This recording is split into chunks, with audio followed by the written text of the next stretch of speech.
Good evening.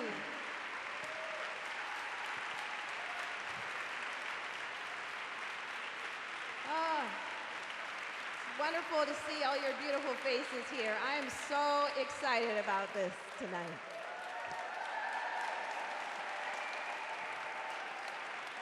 Oh. All right, well, thank you so much to Serene and Kelly for that welcome. I am absolutely thrilled to be here with all of you, but especially thrilled to be here with Angela. In many respects, this is something of a dream come true for me. I've been hoping to have this conversation for some time, and I've been eager to introduce Angela to the union community.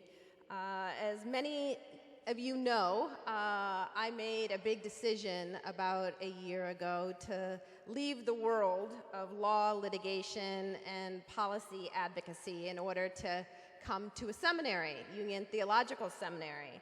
I felt compelled to begin wrestling with deeper questions about the nature of our social, political, and economic systems, questions that didn't feel welcome in most legal and policy spaces.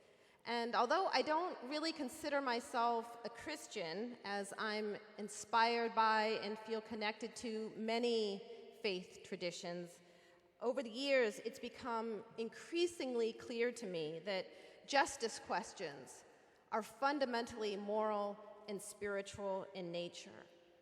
Ultimately, I think we have to ask ourselves, how might we live in right relationship with one another, honoring the dignity and humanity of all? What type of economic and political systems are most consistent with human liberation? How do we co-create a nation and a global community where every voice and every life truly matters? What is necessary, individually and collectively, to overcome histories of oppression, repression, control, and marginalization? And what are the values and belief systems that ought to ground us and guide us? What are we willing to do or unwilling to do to make another world possible? These are the very questions that Angela Davis has devoted her life to wrestling with and attempting to answer. And I'm thrilled that I found here at Union a community of people, of students, people of faith, people of conscience, including many who do not claim a faith or a religion at all, who are eager to wrestle with these questions and dig for meaningful answers. Which brings me to our conversation tonight. Several months ago, I told Serene Jones that I'd love to host a public dialogue series that's devoted to wrestling with these very questions that brought me to Union in the first place. And she said, well, who do you want to talk to? And the very first person I named was Angela Davis. Angela, yes.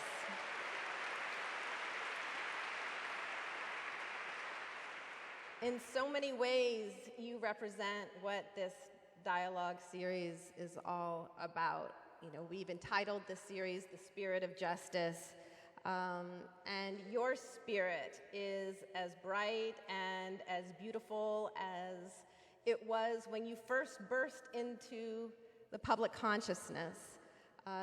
Your spirit has remained on fire even as you've changed and evolved over the years, and the times have changed and evolved and devolved to some respect. Hearing from voices like yours, I think at this moment in our history is as vital as it's ever been. The last presidential election was a very painful reminder that it's dangerous to view American history as a slow but steady march towards greater freedom, justice, and equality for all. But one thing I think is clear, and that's since the days of our nation's founding, there have always been people of all colors, backgrounds, and walks of life who have in various ways shown up in American history as revolutionaries, challenging us to reimagine what dignity, justice, and equality ought to mean, and forcing us to reconsider who should be worthy of care, compassion, and concern. And I think Angela, in so many ways, exemplifies what it means to live life fully animated by a spirit of justice. Whether or not you agree with everything she has ever written or said or done in her life, it cannot be denied that her spirit is alive with a passion for justice. So let me begin by saying a very personal thank you for being here and for your courageous voice and your willingness to be in dialogue with our community. We are very, very happy to have you, are we not?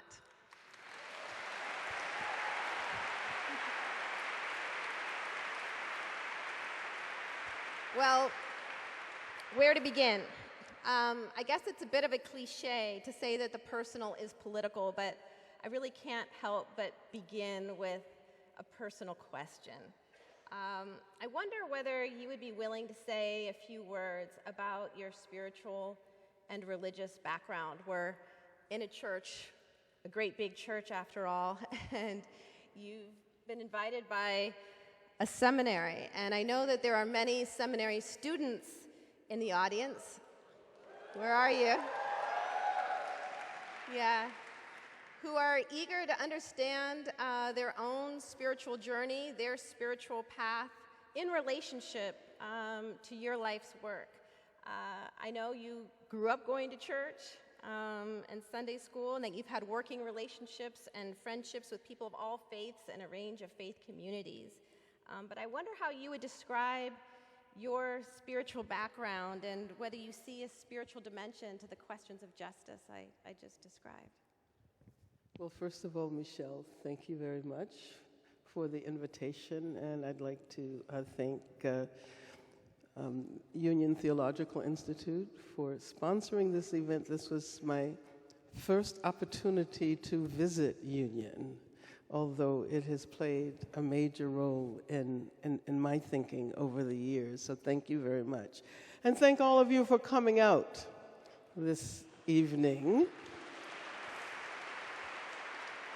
It's really always great to be in New York City. And I have to apologize in advance. I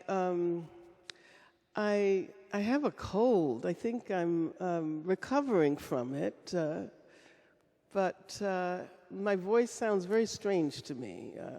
So hopefully it'll sound okay to you.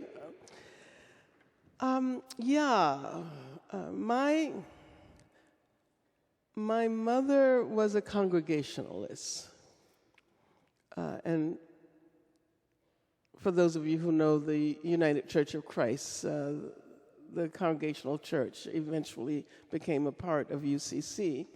And my father was a lay reader in the Episcopal Church.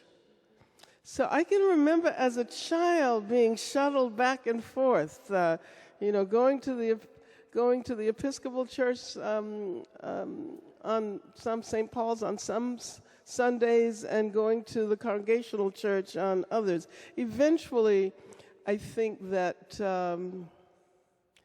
because my mother was much more involved in religion than my father, because he eventually kind of stopped going to church, I ended up a Congregationalist.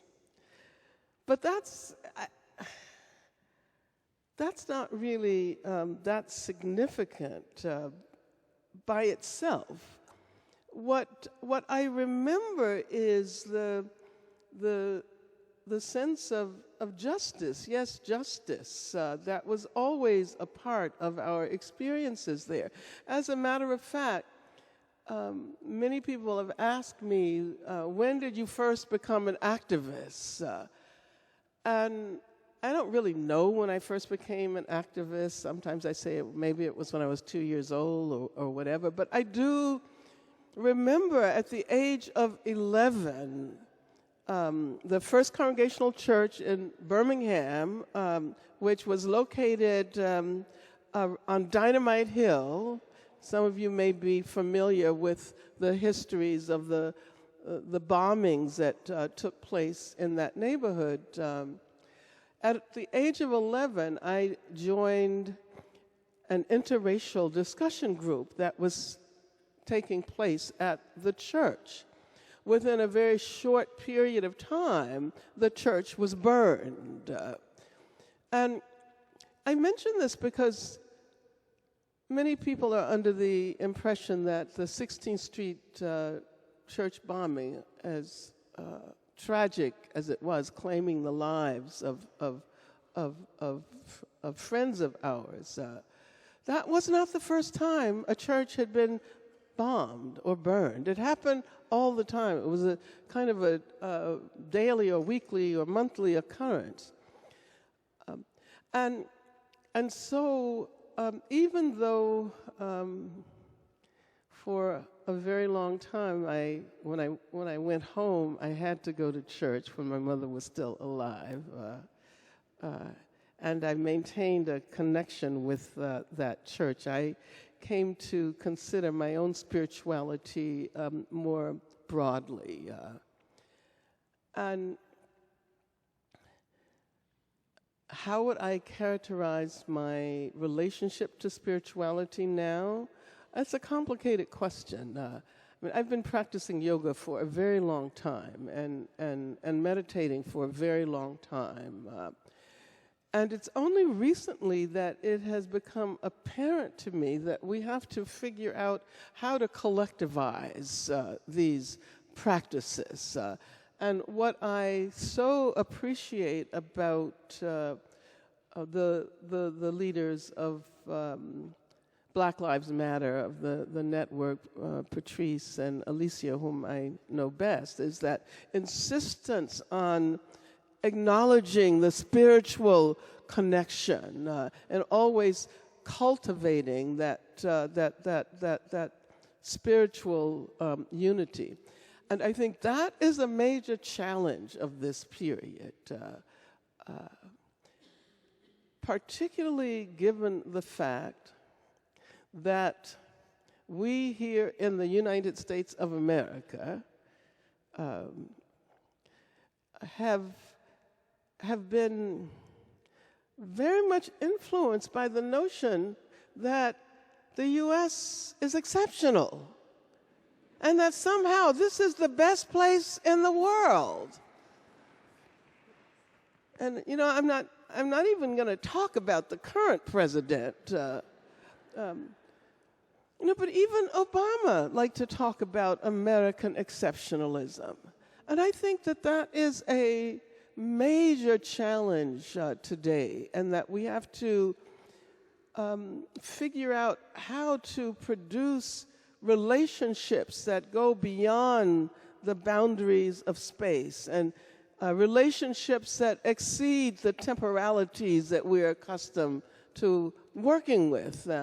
And so I would say that that means that we have to move toward a spiritual dimension in order to develop those connections and relationships. Yes, I mean, certainly exceptionalism implies superiority, and if you're going to have a relationship with another human or another nation that's based on recognition of mutual equality, it's difficult to imagine how that can be possible when using the language of exceptionalism. You know, I think many people who know your name but do not know the full body of your work understand you to be a revolutionary, or understand that you were. Or that I try to be. Or that you try to be. Still. Well, that's actually what I'm interested in, is what that means to you. You know, we're living in a time right now where it's becoming increasingly common for people to say that revolutionary change is required, or that what is needed is some form of revolution. Obviously, in the last presidential election, Bernie Sanders was calling for a political revolution, but well before Bernie, there was, you know, the Occupy Wall Street movement. There has been Black Lives movement for Black lives, where obviously more radical and revolutionary demands have been made, indigenous organizing at Standing Rock, much of the immigrant rights organizing and climate change activism has become much more radical in its critique of capitalism and of our political system, and people have been more open in recent years about describing themselves as radicals or revolutionaries. And I find myself now wondering what kind of revolution we really want.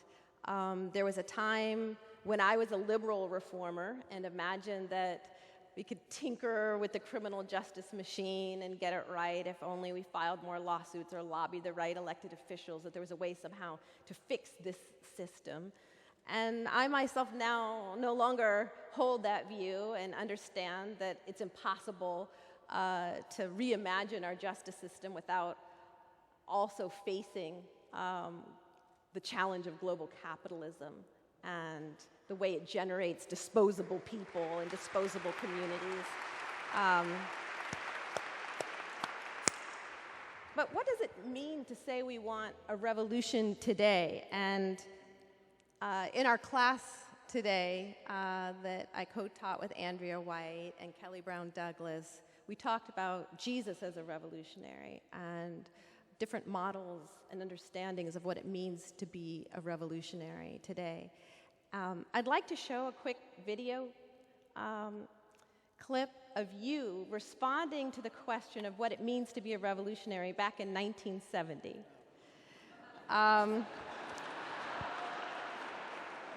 Yes. So this video was actually filmed when Angela was in jail awaiting trial. Well, let's just take it from there, and then I'd love for you to respond to how you described what it meant to be a revolutionary then and whether it's changed or remains the same for you today. Can we have the first video? Reverend Williams is the host of a weekly religious program on this station entitled Vibrations for a New People. Because of their friendship, Miss Davis asked to appear on Vibrations, and in so doing granted the first American broadcast interview since her arrest in connection with the August 7th, 1970 shootout at the Marin County Courthouse. Her pre-trial procedures have taken the longest time of any California trial in history. Throughout those 13 months, there have developed charges that she's a political prisoner. Because of this, she's drawn international attention and has become one of the central figures in a very large and militant movement reflecting the concerns of oppressed minorities. We're presenting this program at this special time because people of all persuasions from all parts of the country and the world have come to regard Miss Davis in strong terms. Most have formed these opinions in favor or against her without ever being exposed to her writing, her teaching, or other personal statements. If this program results in nothing more than better informed but unchanged opinion, it will have been worth our attention. And one final note. While this conversation was filmed in the jail where she awaits her trial, the discussion in no way touches upon matters directly related to Ms. Davis's trial. It was filmed under specific guidelines and viewed by the attorneys involved in the trial.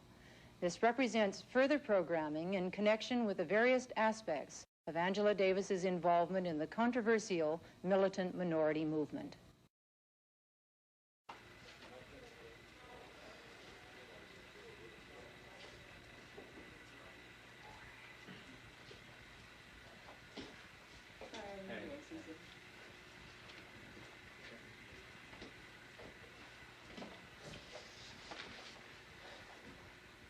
Well, Angela, we're going to rap a little while about a number of things, but I guess one of the most important things that we can start off talking about is the fact that you have been called a revolutionary, a militant.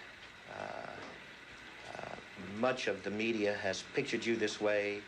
It's talked about all over the world. What what do you see as the meaning of the term revolutionary? Well, there's no single simple meaning of the term revolutionary. A revolutionary is a man or a woman who is a lot of things, but basically the revolutionary wants to change the nature of society in a way to promote a world where the needs and interests of the people are responded to. A revolutionary realizes, however, that in order to create a world where human beings can live and love and be healthy and create, you have to completely revolutionize the entire fabric of society. You have to overturn the economic structure where you have a few individuals who are in possession of the vast majority of the wealth in this country that's been produced by the majority of the people, and you have to destroy this political apparatus which, under the guise of revolutionary government, perpetrates the most incredible misery on the masses of people.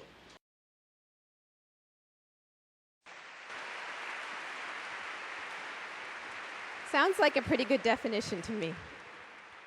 So when you see that, does that still feel as true for you now as it did then? And how would you characterize the nature of the revolution that's required today? Well, first of all,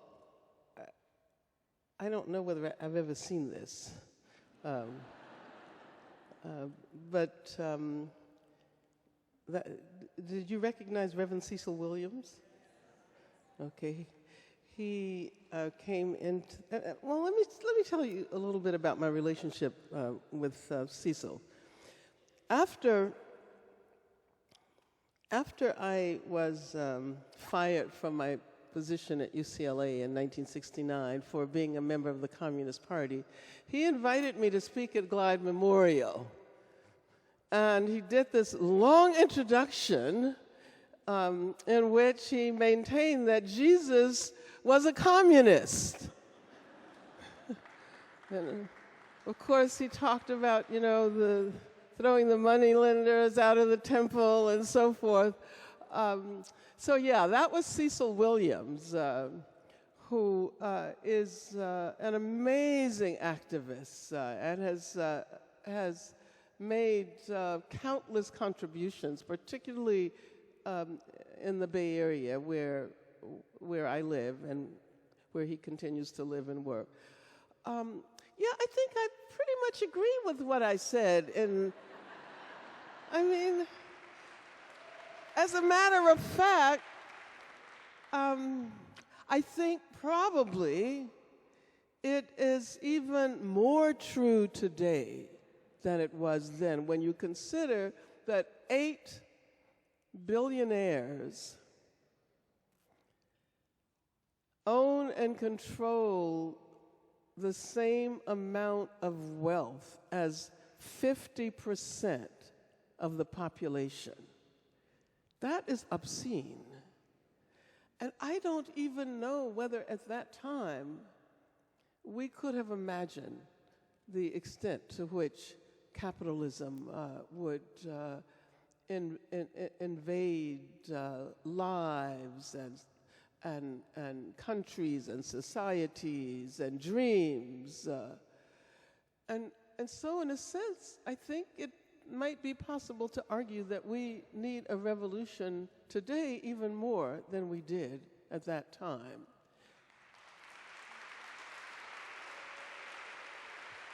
So has your understanding of what kind of revolution is required changed since 1970? Is the way you would describe it today different than the way you would describe it back then?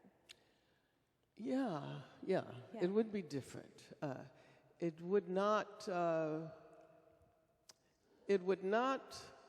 dispute the necessity of structural change. But at that particular time, I think that many of us assumed that if we could only overturn capitalism and at the same time deal with racism, that the revolution would have been won. And of course, it was very important to recognize the degree to which racism lies at the very foundation of capitalism. As Cedric Williams pointed out, capitalism is racial capitalism. Capitalism would not exist without colonization and the genocidal assaults on indigenous people, the settler colonialism that incidentally still continues in places like Israel.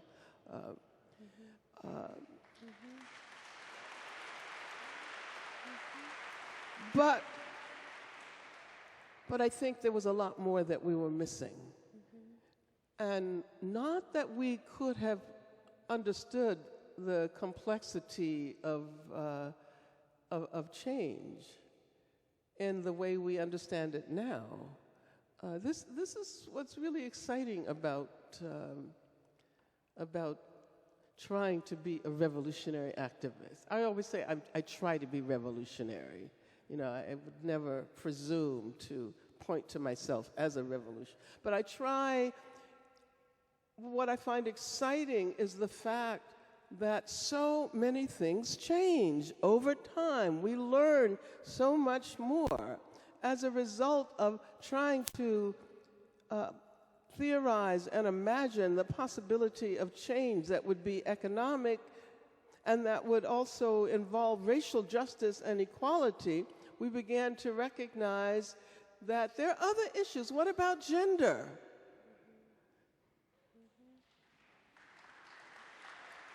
And not only what about gender as we perceived it when the term was initially introduced into our vocabulary, but what about gender within the context of a non-binary a notion and structure?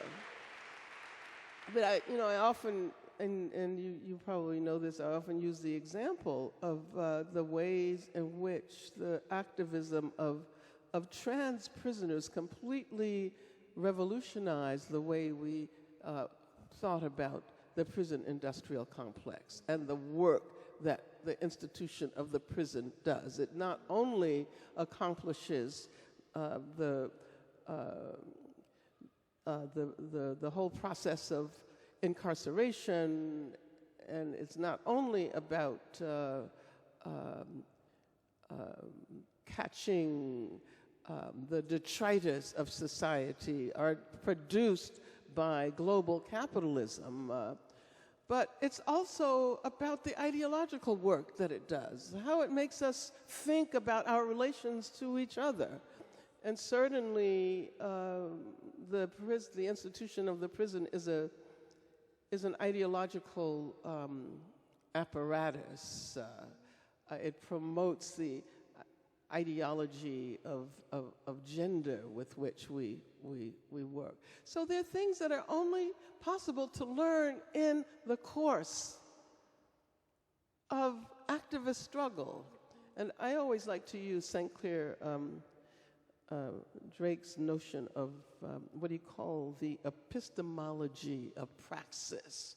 There are certain knowledges that one will never discover in a text, but certain knowledges that are only produced in the process of activism, in the process of practice, in the process of praxis, the epistemology of praxis. And so what's exciting is that we have learned so much more. Yeah, I agree with what I said back in 1970. But I have to say that it was also limited as well. And I'm really happy that I've been able to remain alive in order to witness how things have changed. And I say this because, some veteran activists feel like they're being left behind, and they get really frustrated.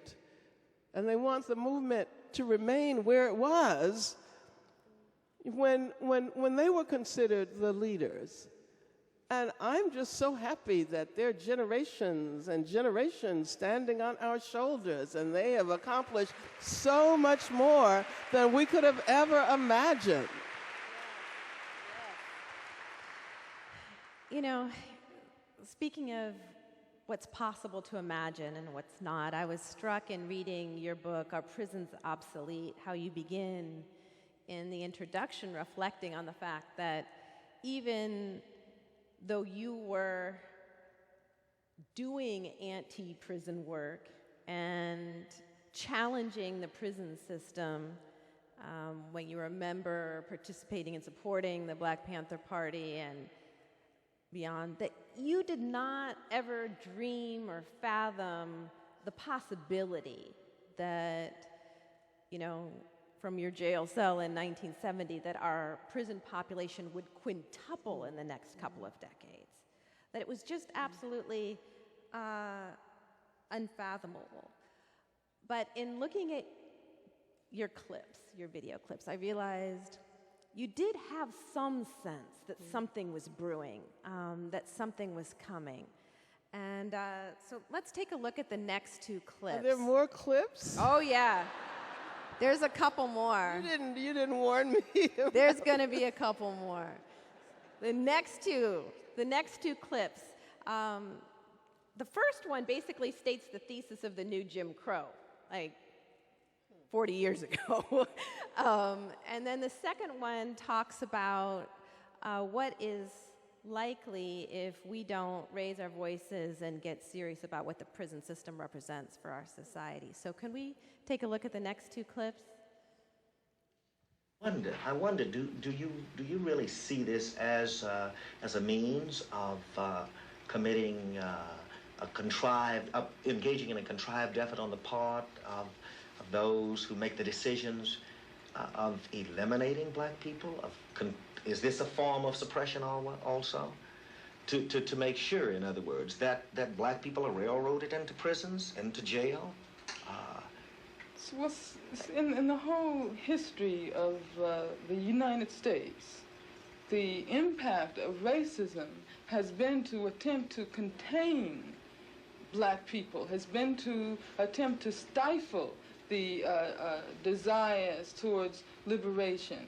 One of the ways in which this is accomplished is by trying to convince black people that they're completely powerless before this huge apparatus, and that the police can just come into the community and pick someone out, kill them, as they have done on many, many occasions in the past, charge them with something they didn't do, railroad them to prison, send them to the gas chamber. This is just one of the many ways that the system, and it's not a contrived effort in the sense that it's done consciously by a few men up at the top. It's built into the system. It's built into it's built into the nature of this society. And getting back to the question of what a revolutionary is, black revolutionary realizes that we cannot begin to combat racism. We cannot begin to effectively destroy racism until we've destroyed the whole system. One of the things that struck me then, and of course I'm constantly aware of this, is that because of the movement that has galvanized around me, there is a lot of public attention on me and my case, and there are certain kinds of things that I can directly appeal to people for. But what about all of the sisters and brothers that we've been talking about during this interview? What about all of the other thousands and thousands who are in America's prisons today? People should begin to realize that they have a responsibility to see to it that America does not head in the direction of fascism. And it begins right at the level of the prisons. That's why the prison struggle is so important, because I see it as being a signal as to what the entire society will be about in the future. And that's why I think it's in the interest of all of the people, many of whom may not know anyone personally in prison, but most black people, of course, have had some contact with the prisons. People should really begin to express themselves aggressively and boldly and demand that something be done about the prisons in this society today.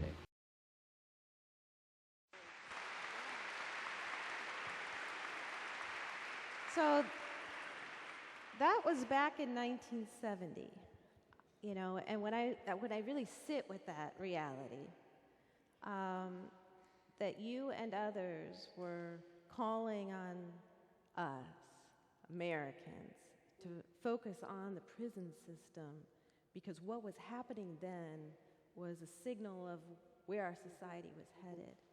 And yet somehow we didn't see what was ultimately coming. Why do you think it was so hard for us to see what was coming down the pipe?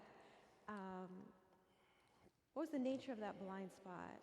Or was it that forces were, that we underestimated forces? Well, I don't think it was a question of underestimating it. There was no awareness at all about the predicament of people in prison. And I should say that many of us who were activists began by joining campaigns to free political prisoners.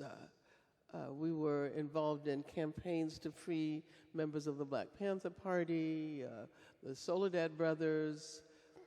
And this insight regarding the role of the institution of the prison, particularly with respect to the production and reproduction of racism, actually came from prisoners themselves. George Jackson, for example, if you read his work, you will see that he was one of the pivotal figures in urging us to move from a simple sense that we had to challenge political repression and recognize the institution of the prison as an apparatus of political repression, but rather we had to think of it in a larger sense. And you know, oftentimes the insights of prisoners get lost. You know, there's now the interdisciplinary academic field, critical prison studies, and that would not have been possible without the work of prison intellectuals. So I was, I think, giving voice to an insight that was developing at the time, particularly given the fact that the Black Panther Party had been founded in 1966, and there was this new consciousness about the role of new consciousness about the role of the police in our communities. And so these were ideas that were collective in nature. But, you know, it's true, I forgot that back in 1970, we were saying some of the same things that we're still saying today. Of course, we have a much more nuanced, much more complex analysis of how it is that an institution that is putatively designed to provide security for the larger society is so central to the historical production and reproduction of racism. But it took a long time before a movement could actually emerge. People were willing to stand up for political prisoners, but not for the criminals. You know, because there was this distinction between those who were in prison because of their political activities and beliefs, and those who were in prison because they had committed a crime. So we had, during that period, to work through new definitions of what counts as a political prisoner. And as a matter of fact, that may have been, this was 1970. We did a book when I was in jail that I co-edited with Bettina Apteka. It's called If They Come in the Morning. Jimmy Baldwin had written me this open letter in which he said, if they come for you in the morning, they will be coming for us that night. And that letter was circulated all over the world and was in part responsible for the along with, of course, the activism of communists and others in virtually every country in the world was responsible for that movement.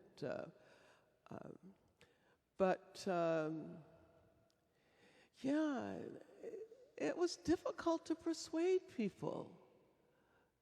Ideology is a hell of a thing.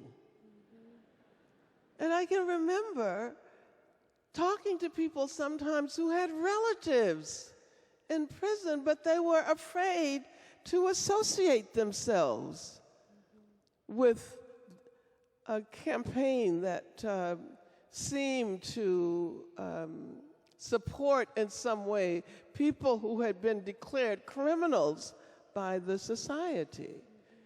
And so again, talking about revolutionary change, thanks to the activism of huge numbers of people, thanks to your work, now this issue is central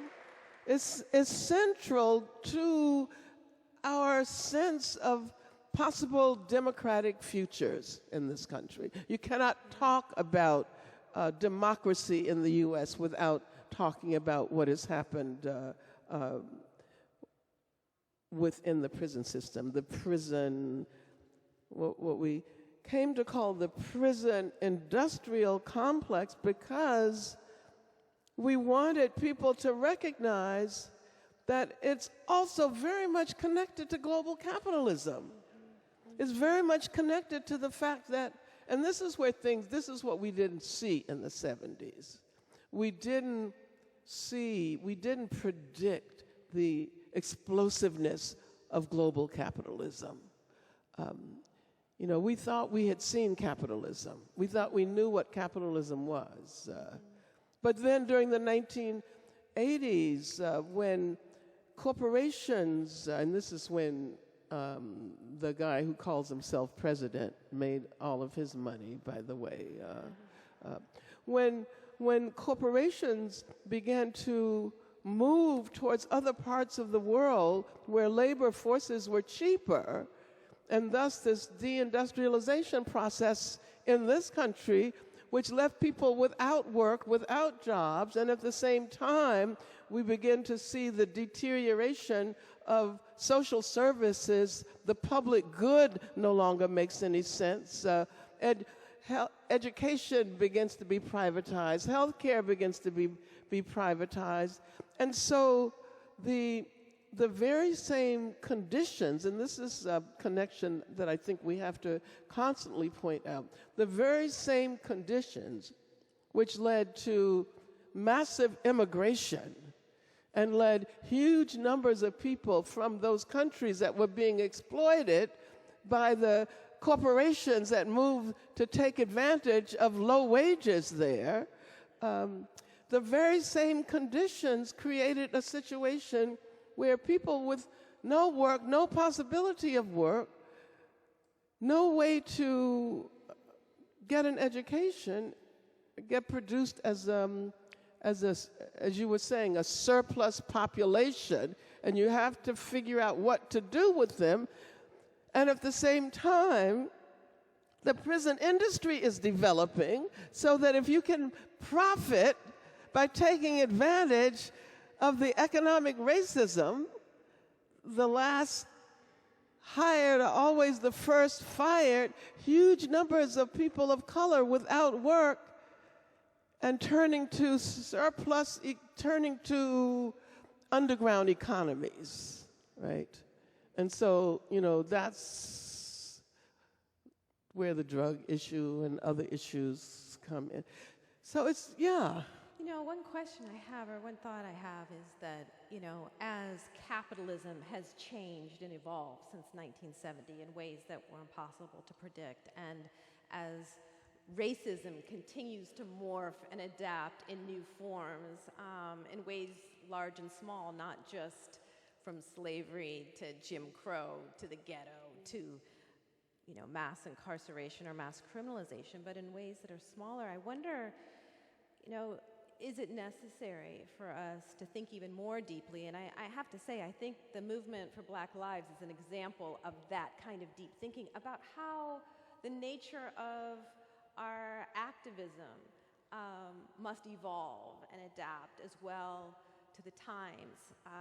I had a conversation with Eddie Conway a couple of years ago. I had an opportunity to spend some time with him. And Eddie Conway was a leader in the Black Panther Party who was arrested and convicted of a crime he most certainly did not commit. He had an alibi he was charged with murder, had an alibi. His manager at the post office attested to the fact that he was there. He couldn't possibly have been at the scene of the crime, and was convicted, almost certainly for political reasons. Was locked up and spent, 40 years?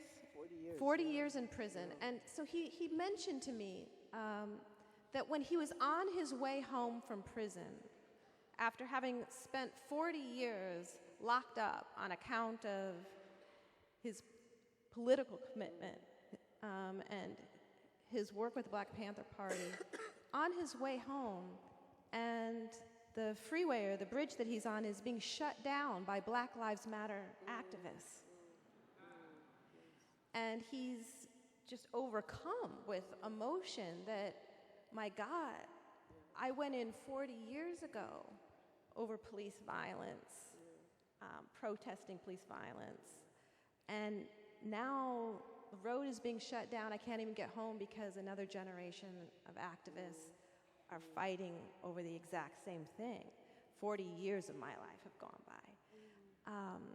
And so I wonder, in reflecting on kind of the past 40 years, how much progress you feel we've made. It sounds like in many respects you believe that our thinking and understanding has evolved in really fundamental ways. But when we look at the nature of the systems that we're challenging, both whether it's the prison industrial complex or global capitalism itself, how much progress would you say has been made, and what's required of us now? Well, I think that we have to be able to say that there's been very little progress. At the same time, there's been an enormous progress. And recently I've been trying to think in more capacious terms, I guess you might say that. I'll tell you about a visit to Australia not that long ago. I go to Australia a lot because I work with an organization in Australia, women, it's called Sisters Inside. And so over the last 15, 20 years, I've made many, many trips to all parts of Australia. And I've been so impressed by the ways in which indigenous people in Australia imagine their lives in relation to lives that have unfolded before them, a connection that they feel with people who lived 1,000 years ago, or 10,000 years ago. And it struck me that we rarely think in those terms. We think about who we are right now, our families, our communities, our issues, our struggles, but we don't imagine ourselves as having been produced by generations and generations of people. And what is most important about Black people in this hemisphere is that we see a continuous history of the struggle for freedom. And to me, that's what Black identity is about. It's not about biological characteristics. It's not about anything else. It's about this way in which the yearning for freedom has been passed down from one generation to the next. And so therefore, we must have a connection. We definitely have a connection with slaves who fought for their freedom, sometimes knowing that they would never experience it themselves, but knowing also that as a result of their actions, somebody would. And so I like to think, and I've said this several times recently, that we are the manifestation of the imaginations of slaves who were struggling for their freedom. We manifest their imagination. And so when you think about it that way, we have come a long, long way. But it's also necessary to have a capacious way of imagining the future and the things that we want now, which we are probably not going to get for ourselves. But we can want them for those who come after us, and we can feel connected to them in that way.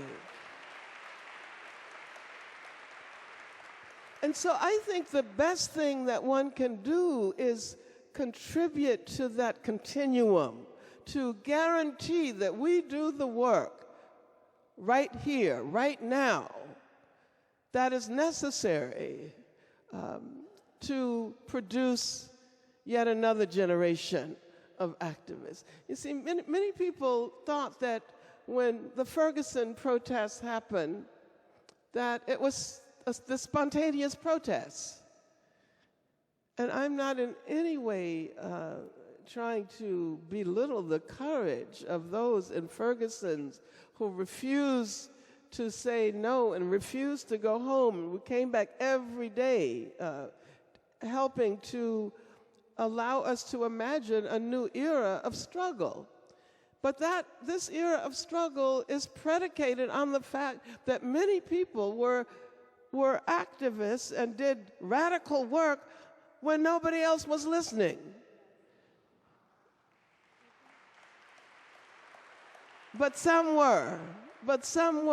And, I like to say we always have to act as if revolution were possible. We have to act as if it were possible to change the world. And if we do that work, the world is going to change. Even if it doesn't change the way we need it to change right now, it will change. And then it will, I am as anti-capitalist today as I was when I was 15. When I first read the Communist Manifesto, it said, "Workers of the world, unite. You have nothing to lose but your chains." And although the capitalist system has not been, fundamentally dismantled, there are a lot of cracks. And Well, it if we, sounds to me like you're talking about activism almost as a matter of faith, as engaging in struggle, not because you know that change will come soon, not because you know that the world you hope to create will be possible within your lifetime, acknowledging that there's a possibility that the change you hope for may not come at all, but being willing to engage in the struggle anyway, with the faith that well, there is some meaning to be derived and some value from the struggle itself, and looking back to see that you owe a debt to those who've come before you. Does that resonate for you? yeah, absolutely, absolutely. And I think it is a way of countering the neoliberal individualism that persuades us that we are single, solitary individuals in the world. We have lost so much as a result of the impact of capitalism, and not just in terms of material goods. We've lost a sense of our connectedness to one another. And I think that activism can give that back to us, can help us. It's always about imagining another way of being, another way of existing in the world. And there was a time when I might have thought that at some point we'll reach that goal. But I don't think we will ever. Even if we manage to overturn capitalism, there would still be a lot more work to do. We would still be aware, we would still be developing new awarenesses of new issues. Back in 1970, when nobody could have imagined how important the movement of disabled people would be, and how central that has to be to the process of creating a new society. You know, no one could have imagined how we would be talking about gender. No one could have imagined that environmental issues would be the ground zero of social justice, because, of course, it makes no sense to achieve rights and freedoms for human beings on a planet that is destined to die. So, you know, I think that if we continue the way we should, there will be constant periods of enlightenment. New issues will always emerge. I don't think that we, as human beings, would ever reach the point where we can say, you know, whether it's 10,000 years from now or 20,000 years from now, we can rest. We've done it all.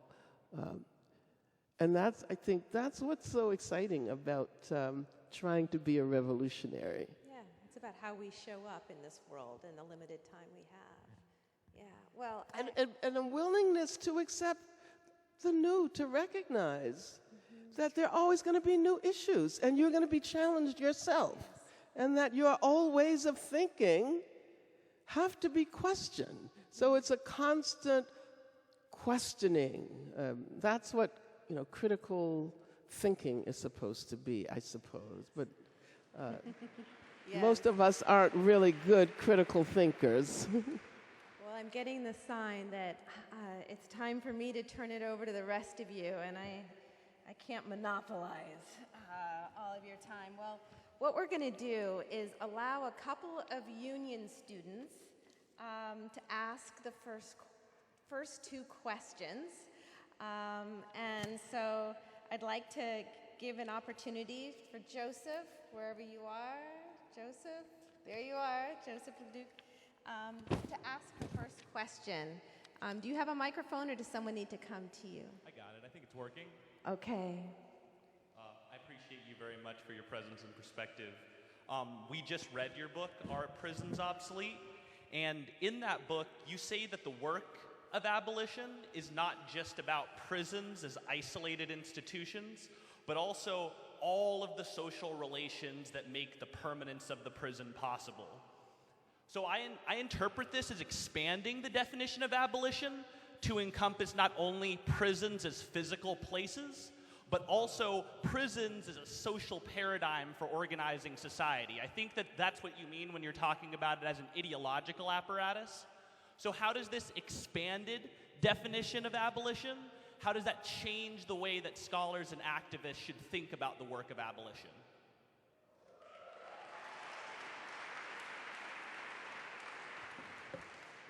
Well, thank you for raising the issue of abolition. And, of course, initially we talked about prison abolition.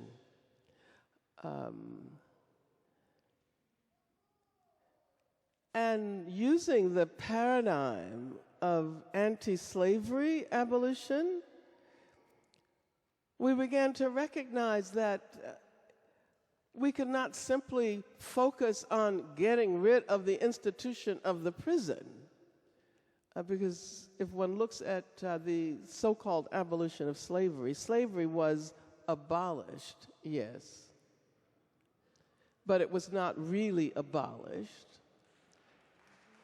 It wasn't abolished because the kinds of institutions that would have made it possible to incorporate a previously enslaved people into a new kind of democracy were never created.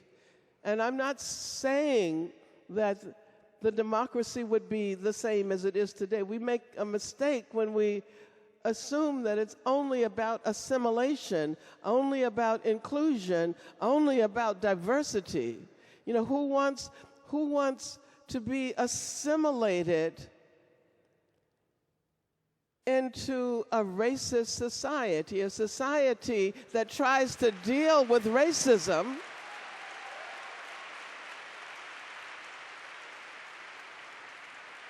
a society that deals with racism by simply arguing that previously marginalized groups should be assimilated into the society. And the same is true for if one thinks about how deeply misogynist this world is. And unfortunately, we only begin to think of this when it's in the news. But who would want to be assimilated into a society that remains just as misogynist as it was before? This is I think, the real mistake we make when we assume that things like inclusion and assimilation can solve the problem. And so with prison abolition, the idea is not so much that you just open up the prison gates, which wouldn't be a bad idea. I mean, I don't think anything would be substantially different if all of the prisons were opened. But it's about creating a society that no longer needs prisons. So the project of abolition doesn't only focus on issues of incarceration. It focuses on economic issues. It focuses on housing. It focuses on education. It's actually about a revolutionary approach to restructuring society. And then we can also argue that the same thing is true of the police. You know, we need to abolish the police rather than, you know, we keep trying to make the police better. We keep trying to make prisons better. But what if we ask ourselves, what kind of security do we really need? And move from there. So I think abolition is a large project. It's an anti-capitalist project. It's a feminist project. And as a matter of fact, a term that people have begun to use in the last couple of years is carceral feminism, because it allows you to make a distinction between the kind of feminism that is really only about assimilating into the existing processes, racist processes, and the kind of feminism that one might call abolition feminism. But it's a project, it's a revolutionary project, let me put it that way. Well, I'm not supposed to be asking any more questions, but I have to have a follow-up here. What I love about prison abolition as a goal, as an aspiration, is because it challenges us to imagine what kind of world we ultimately want to create, and could we imagine that the prisons we have today would be any part of that vision of what we want to create? I think most of us would have to say no, you know. I joked with my class today that when Martin Luther King said, I've been to the mountaintop and, you know, seen the promised land, what are the odds that there were a lot of prisons in the, you know, land that he saw from the mountaintop? He didn't even say what he saw, right, by the way. He didn't say. But the chances that, you know, there are a lot of prisons, you know, in the vista seems slim to none. But for those who are dealing either in their personal lives with high levels of violence, living in communities with high levels of violence, or I have a close friend whose sister was murdered, and who is a big fan of your work and who's here tonight, and she said, I love Angela, but I'm going to have a really hard time if she starts talking about prison abolition. How is it, in talking about that aspirational nature, that the people who are fearful, reasonably fearful, for the safety and security of their loved ones or for themselves, can feel as though their need for safety and security, their basic human right to be secure in their own person, to be able to move through a community or through their own home without fear of violence, is reflected in that vision and in the language. You know, I think it's difficult when there is no alternative we have to offer for people who find themselves in that space to be able to say, I support prison abolition, if they don't have a conception of how they might be safe in a world like that. Well,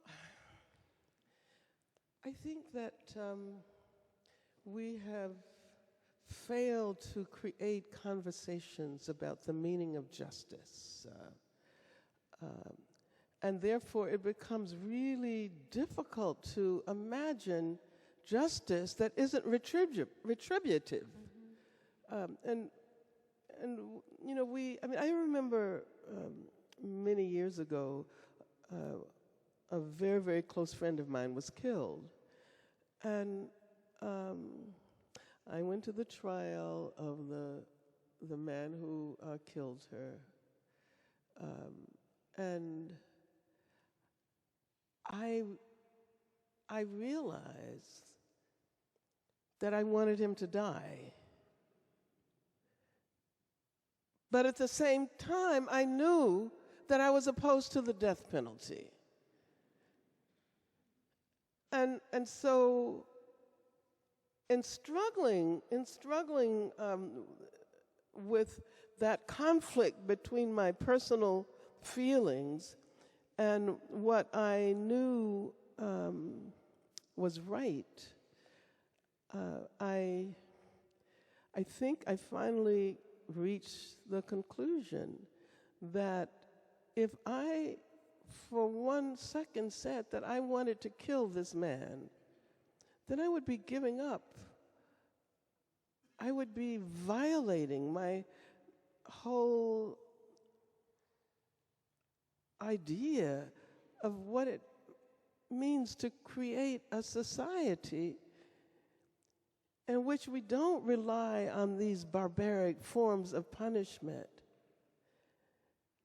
And although, I wish at that time, this was not too long after, it was in the 80s, and I wasn't familiar with restorative justice and transformative justice. So I wish at that time it might have been possible to develop some process that might have led to some form of healing. Because putting people in prison or killing people doesn't usually help those who are left behind. Well, it can help those who fear actually being, in the case of domestic violence and situations where people fear that if the person is released, they will do more harm to them or others. But prisons, as we know them, as what they actually are today, as sites of dehumanization and cruelty. And most importantly, as sites of the reproduction of violence. Yes. And I'm not saying that this is an easy issue. Yeah.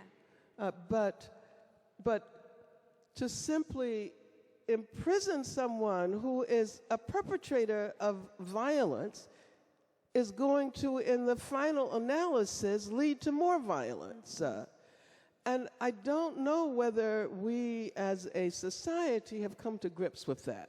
Yes. And I don't know whether we're willing to approach the really hard question of how do we rid our worlds of violence? And part of it is that we don't even admit that incarceration itself is a form of violence, that we are inflicting violence when we kidnap someone off a street and lock them in a cage, that would be a violent crime if done by one private person to another private person, but when it's the state, suddenly it no longer becomes violence anymore. Right, exactly. And so for us to say we oppose violence, we ought to be serious about, reducing or eliminating violence in all of its forms, including the way it manifests through incarceration. And sometimes I think we have to develop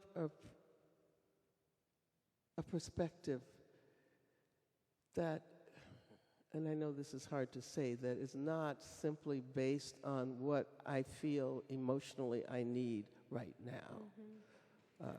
How do we develop a perspective that allows us to recognize that state violence is actually not that dissimilar from individual violence, and particularly when you consider the ways in which women are treated in prison, the strip searches and cavity searches. That's the state as perpetrator of gender violence. State as perpetrator of sexual violence. But I do think we have to figure out some alternatives. That is why I pointed toward transformative justice or restorative justice. A close friend of mine, whose husband was a member of the Black Panther Party, and it was actually quite a well-known case, was killed in Los Angeles, and the perpetrator, who was a member of another political organization, has been in prison all of these years, since 1969. And she is just beginning a restorative justice process with him.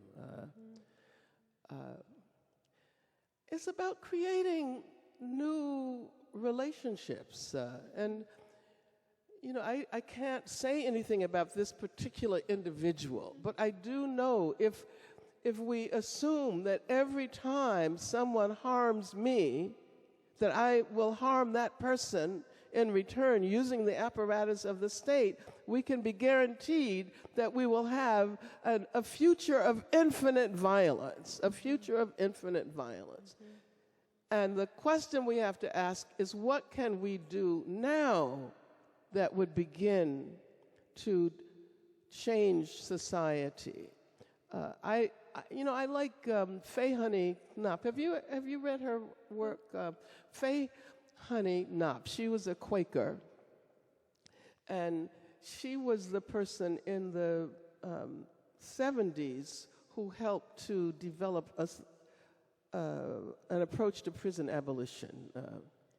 In any event, she was an abolitionist. It's interesting, the Quakers were the ones who invented the prison, right? And they were also the first ones to say, we need to get rid of it. What she decided was that no one would take abolition seriously unless we dealt with the issue of child sexual abuse. Because that is the question nobody wants to talk about, nobody wants to think about, and the prison creates a place for us to deposit our inability to engage about the possible a possible future without child molestation. And so for the rest of her life, she worked with men who had been convicted of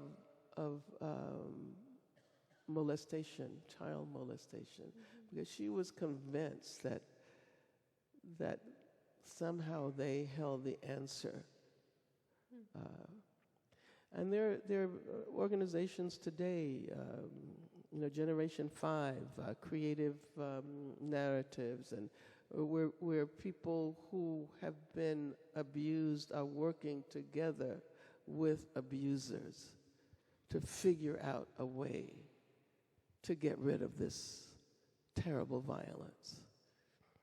Well, thank you, and sorry for hijacking the Q&A period there for a minute. Quantez Presley, another student. Where are you? There you go. All right, I'd love to hear from you.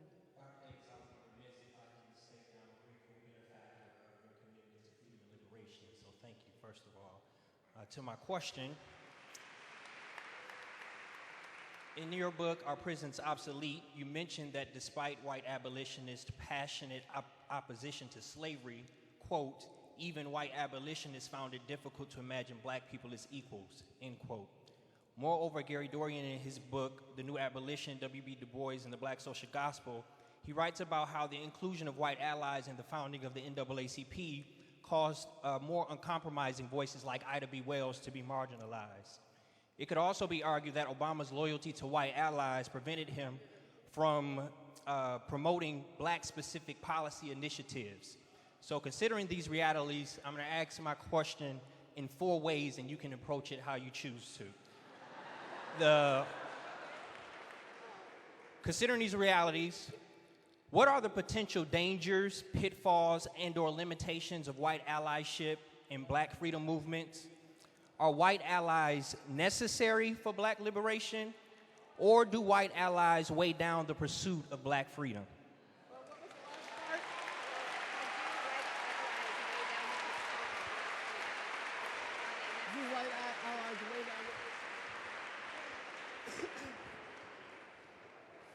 Okay.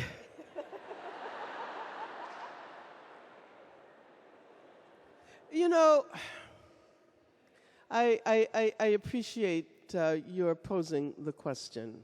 Where are you? Oh, okay. I really appreciate your posing that question because I think it is a very important one. I have an ambivalent relationship to the term allies because when it comes to challenging racism, I think white people should know that they have as much of a stake in purging the society of racism as people who are the immediate targets. And I think this actually is a really interesting time. And I have seen more white people in general express a kinship with struggles against racism, whether you're talking about the young woman who was killed in Charlottesville and the amazing statement that her mother made. See, I think rather than allyship, we should talk about the other genealogies of the other white genealogies or something like that. Because there is a long history of white people who have put themselves on the line, you know, from John Brown, of course, and many of them were considered to be crazy, because you have to be crazy if you're white and you're going to stand together with black people. Anne Braden, for example, who was one of the most incredible anti-racist activists I ever met. She was a mentor of mine, a white woman in Louisville, Kentucky, whose husband, Carl, went to federal prison because they bought a house for a black family at a time when it was completely illegal. So, you know, I don't know whether I want to talk in kind of abstract black-white terms, because this is what racism has done. It has produced these identities that don't allow us to really understand. I mean, have you seen Stuart Hall's Race, the Floating Signifier? Okay, it's a great film of his lectures about race and racism. As a matter of fact, I think there's a new collection of lectures that he did about 20 years ago at Harvard that were just published. Stuart Hall is the best example of someone who both acknowledges the role that racism has played, and at the same time sees race as socially constructed. You know, so how do you recognize the damage that ideology has done? And Stuart Hall says race is actually more like a language than it is anything else. You know, race allows us to understand our relations to each other. In this country, the very first thing we do is notice somebody's race. And if it's a bit ambiguous, you don't feel comfortable until you really know. Isn't that right? And that's a hell of a thing. But this is what we've inherited from slavery. And the work that we should have done in the aftermath of slavery 150 years ago, we have to start doing now. But I think that the work people do, the work people are capable of doing should speak for them. And you know, I don't know about allies. I kind of think we're all in this together.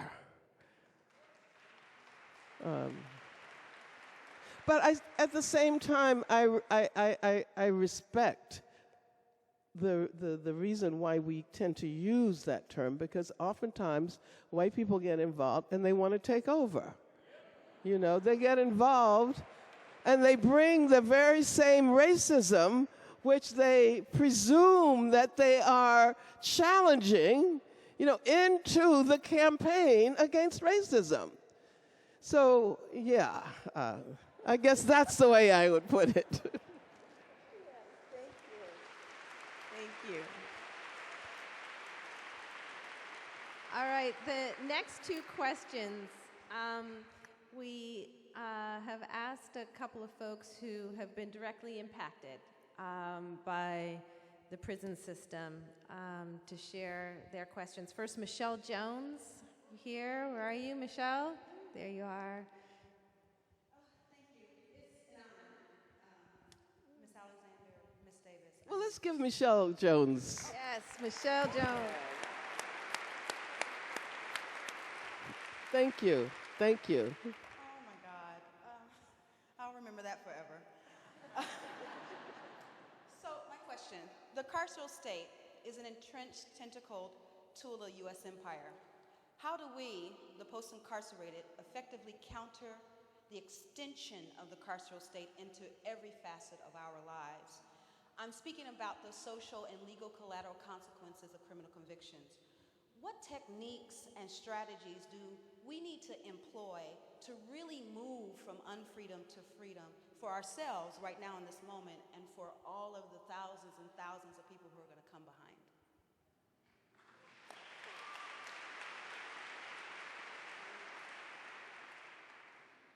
I'm really excited to meet you because I'm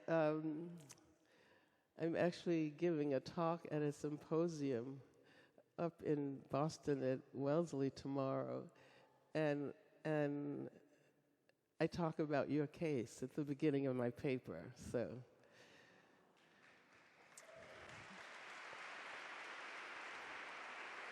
Well, you know, this country has locked up so much brilliance. You know, and you're an example. At Harvard, they really missed the boat this time. They really missed the boat. But you know, I think that that you're right about the extension of carcerality into our daily lives. I've been doing work around Palestine for a long time, and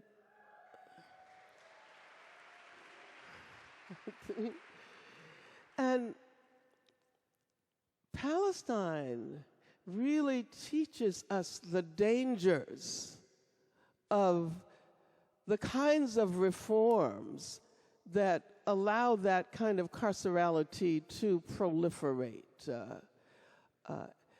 And I think that we have to be really careful about the kinds of reforms that we embrace. I'm not totally opposed to reforms, but I don't want reforms that are going to create more and more carcerality. I don't want reforms that are going to create better prisons, you know, bigger and better prisons, and reforms such as, you know, technological GPS trackers that have been introduced by some as an answer to mass incarceration. So I think that that we have to develop a consciousness of the meaning of freedom. And this has to do with, it has to do with challenging racism, because as I was saying earlier, if Black people, people of African descent in this part of the world have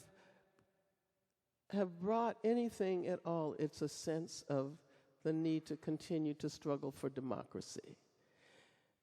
The struggle for democracy in this country has been about the rights of racially oppressed and marginalized people.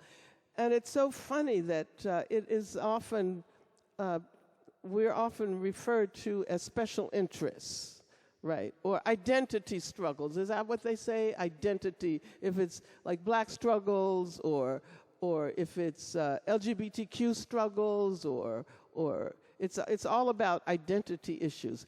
What they call identity issues are actually the core of the struggle for democracy in this country. Yeah. And I think that prison intellectuals have played an absolutely central role. So I know that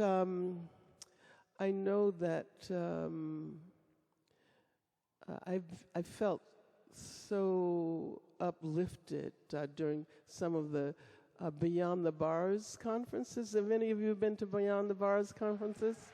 Okay. And you know, Kathy Boudin, who is a close friend of mine, we went to high school together. We've known each other since we were like 14 or 15. Kathy, who spent over 20 years in prison, and she has this way of asking people who've ever been inside to stand up and feel proud about it. Why don't we do that here? Former prisoners, people who are formerly incarcerated, why don't we stand up and see who we are?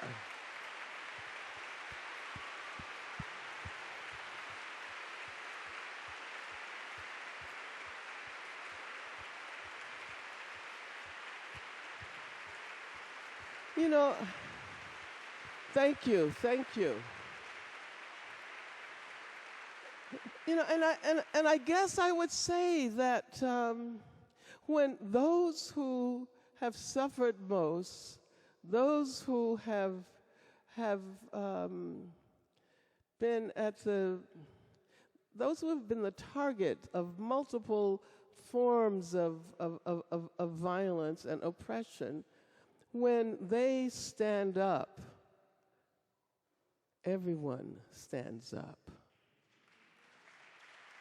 You know, if ever black lives were to matter, that would mean that all lives matter. And so I think we have to learn how to identify with the struggles of those who represent the most marginalized, the most targeted with respect to violence. You know, for example, Black trans women who are the targets of more institutional violence and more individual violence than any other group of people. And so when we stand together with trans women of color, we are defending freedom. We are defending democracy for all people in the world. So that would be my dialectic of freedom and unfreedom in answer to your question, Michelle. And maybe we can say hello afterwards, okay? Topeka Sam, are you here? Topeka, good to see you. Good to see you. I'm incredibly moved and always inspired when I hear from both of you. And each time, it's a heightened level of consciousness that I get. And just thinking about a former prisoner or formerly incarcerated person, I consider myself incarcerated still. I did 3 years in federal prison, 6 months in a halfway house, and the last 11 months and 20 days under the confines and surveillance of the U.S. government through U.S. parole and probation. And I think when we talk about gender violence and we talk about the violence that's against people of color, specifically in looking at the 4.7 million people who are in the country right now under this surveillance, I think it's important for us to start to shift the dialogue, to look at the incarceration that's within our communities and that's happening right now and how we can change that.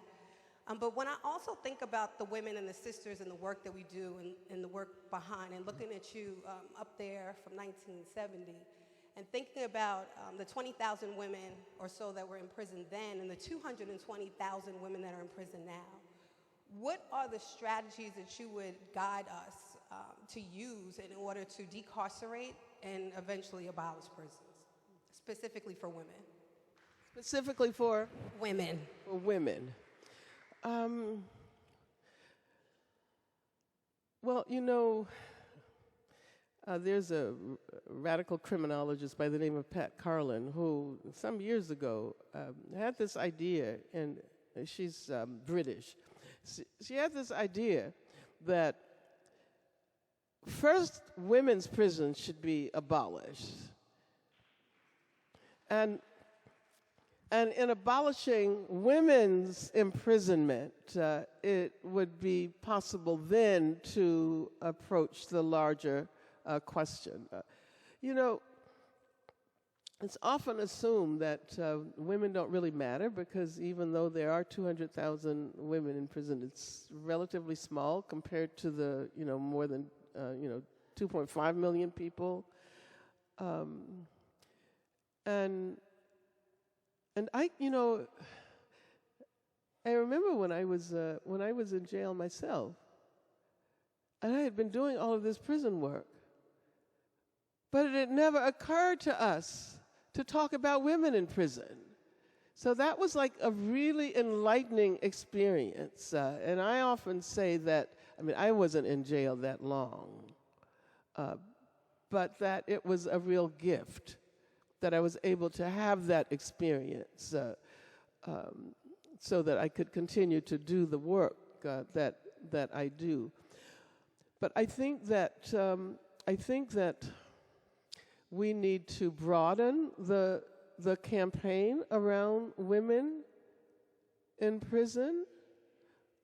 And when we say women, using the category women, we're talking about women, all women, including trans women as well.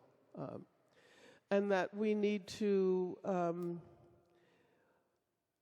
recognize that sometimes when you address what appears to be a small issue,